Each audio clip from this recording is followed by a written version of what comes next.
Ça fait vraiment plaisir de venir ici pour parler d'une bonne nouvelle. C'est que cette année, en 2013, le Québec a publié le rapport de l'inventaire des gaz à effet de serre de 1990 et 2010.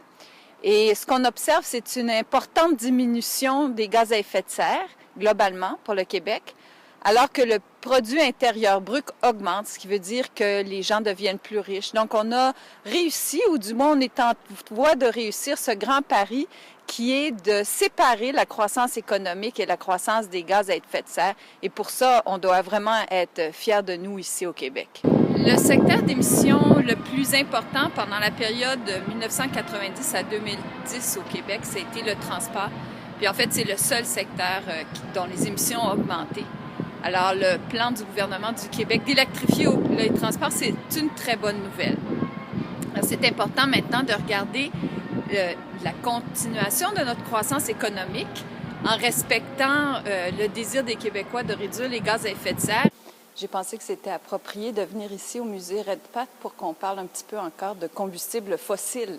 Comme vous voyez, je suis en très bonne compagnie.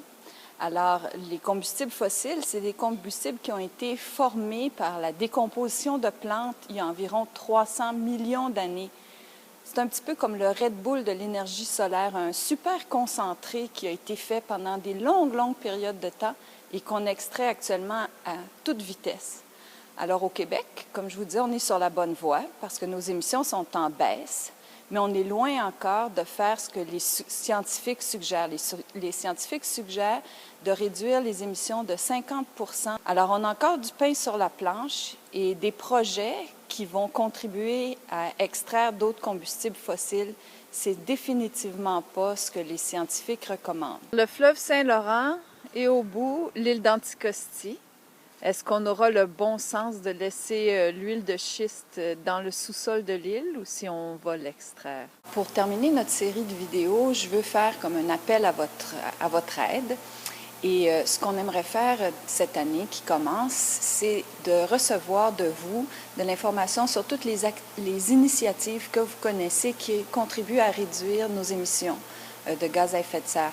D'une part, on va travailler avec ça pour un projet de recherche et essayer d'estimer notre impact collectif, notre effort, les résultats de notre effort collectif.